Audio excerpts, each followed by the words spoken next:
Hello everybody, Captain Starlight here to read a book for little Starlights. I have in front of me The 11th Hour. Have you ever read this book before? It's a very curious mystery book. Have a look. The 11th Hour. An invitation. I think there might be a party involved. When Horace turned 11, he decided there should be some kind of celebration for my friends, he said, and me. For though I've been the age of 8, 9 and 6 and 7, this is the very first time that I've ever been 11. With that he set to work and wrote the name of every guest and then 11 sorts of food that elephants like best. He wrote the invitations next and sent them off that day, and finally 11 games for everyone to play. It's a lot of games. Now Horace was a clever lad. He planned the day with care, ensuring that his party would be quite a grand affair. But only in the kitchen was his genius unfurled, for elephants are verily the best cooks in the world. He started off with cheesecake full of strawberries and cream, then moved on through the pastries to a chocolate supreme. And then, though it may be said perhaps that Horace made a mess, the feast that he created was fantastic. Nothing less.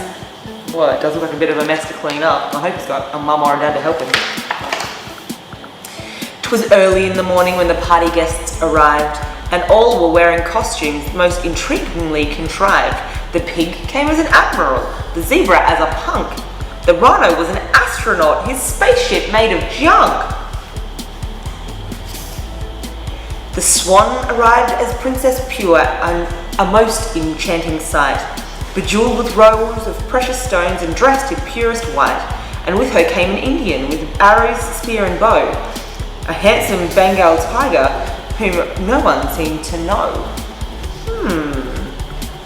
Surprise guest. The mouse came as a musketeer, his head and hat held high, a swagger in his footsteps and a twinkle in his eye. The cat was Cleopatra, Queen of Egypt and the Nile, and masquerading as a judge was Sam the crocodile. And then there was a pair of twins, two sisters, both giraffes, who turned up dressed as angels and received a round of laughs. Their halos shone upon their heads, two shiny golden rings, and from their nylon tutus sprouted painted cardboard wings. The guests were met by Horace as they stepped into the hall. He dressed as a centurion of Rome before the fall. And once inside they looked around and noticed with a smile the way the hall had been designed in high Renaissance style. No sooner had they entered than a rumour filled the air and stopped the conversation as news spread everywhere. Their host had made a banquet. It was huge, immense in size, and one by one the guests were drawn within to feast their eyes.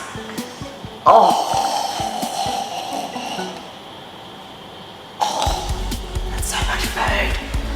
For there upon the table was the feast that Horace made, a wondrous spread of cakes and buns and jugs of lemonade, and in its midst the centrepiece of grand design was placed, that left no doubt young Horace had superb or artistic taste. But if the guests had hoped to eat the banquet there and then, they soon found out their host had plans for what they'd eat and when. For Horace told them firmly not a crumb they would devour until the time that he had set. The 11th hour! That's so long. The games began at 8:05. A sack race marks the start, with sacks of every size and shape, so everyone took part. They set off at a cracking pace with Eric to the fore, but close behind the others hopped on Trotter, Hoof and Paw. I reckon it'd be the hardest for the giraffe. That's just my guess. They raced across the croquet lawn, then up towards the house, but as they reached the halfway point, the pig tripped on the mouse. He landed with a heavy thud and several others fell, but Kilroy kept his balance and went on to win as well. The ballroom was the venue for the second party game, but though the rules were simple, no one seemed to know the aim. They charged around the ring of chairs beneath the chandeliers, while Sam played Mozart's magic flute and British grenadiers. And one by one the chairs became just piles of splintered woods. The guests were all agreed that this new game was jolly good. Then as the final chair collapsed, they stopped to check the score, and then since no one won at all, they settled on a draw. The pig procured a pack of cards and soon a game began. But unbeknownst to the rest, the Admiral had a plan. For Oliver won every trip, his conquest was complete. A string of luck, or could it be the polka was achieved? A little later in the day, some guests played snakes and ladders. Upon a board that squirmed and turned with pythons, asps and adders. The board was set, the race was on, the game had just begun. Then Thomas went and ate the dice, so no one ever won. A cricket match was organised for those who knew the game.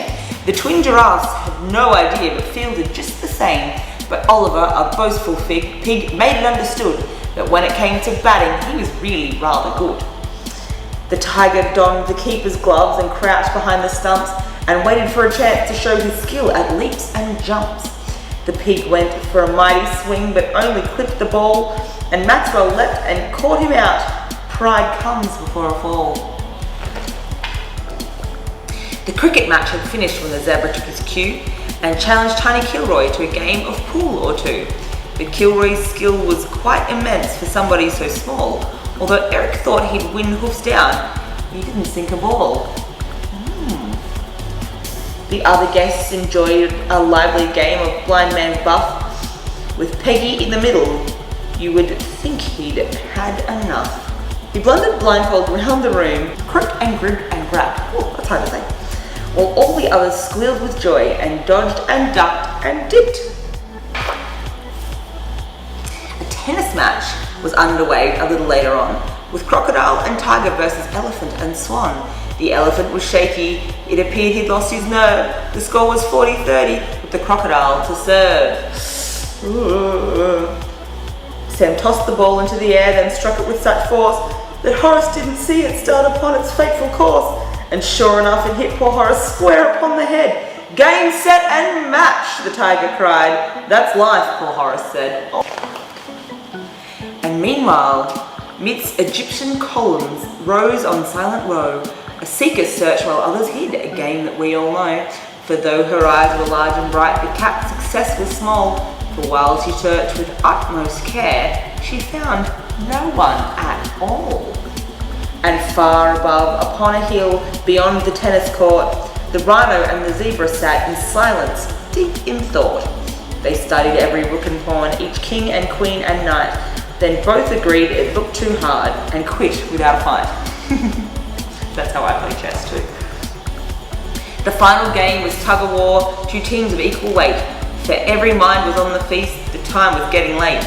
The rhino slipped, the game was lost, they cared not in the least, for finally the hour had come. It was time to eat the feast. My friends, said Horace to his guests, my friends, lend me your ears.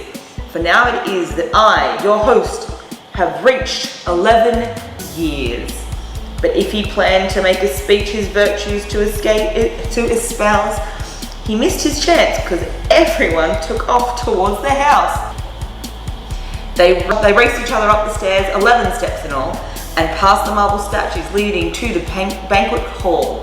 And there they stopped, nobody spoke, they stood in disbelief, for all the food had disappeared. Aghast they cried, a thief! The cakes had turned into scattered crumbs, no cream was to be seen, and nothing now remained where once the chocolate mousse had been. The centerpiece had toppled, not a strawberry was left. But who, they cried, could possibly have managed such a theft? The zebra said, it wasn't I. By all my stripes I'd rather die. The tiger said, it wasn't me, I've far too much integrity. Then Cora cried, it wasn't us, we couldn't dare cause such a fuss. And Kilroy squeaked, I'm far too small, one mouse could never eat it all.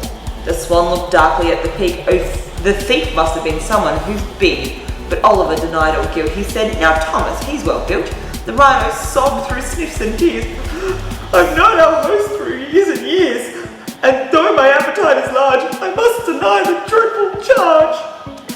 The cat had yet to say a word which Eric thought could be inferred as prima facie evidence of feline guilt. Read this offence. But Alexandra lashed her tail. Your theories are to no avail. We cats do not steal others' foods. It's wicked bad and very rude. The judge was next. I too deny, although I have no alibi, all blame for this horrendous crime. He babbled on for quite some time.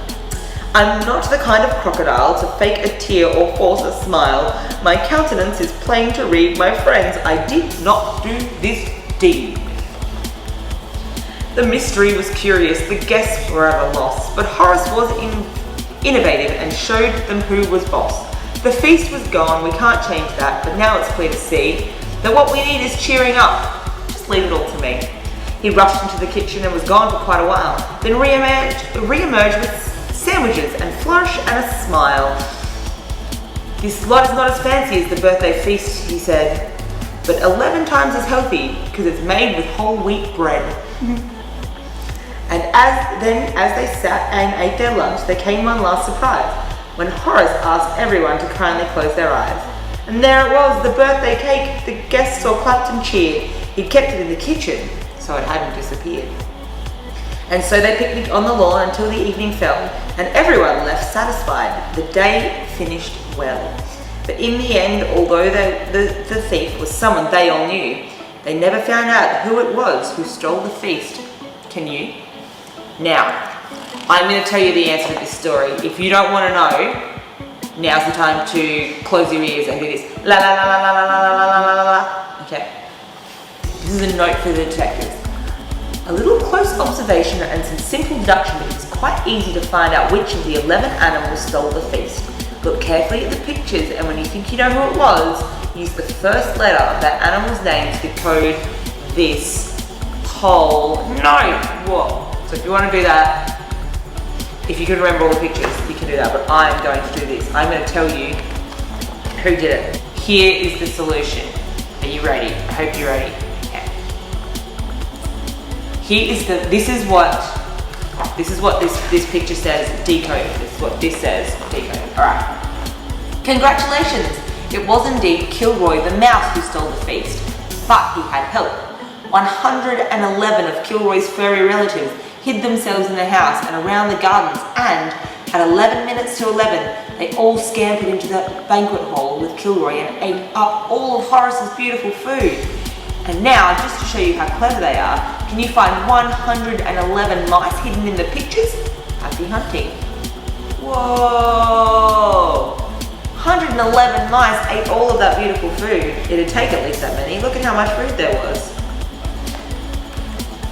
Look at how much food there was. That would definitely take 111 mice. Guys, thank you so much for reading The 11th Hour with me. I hope you enjoyed it.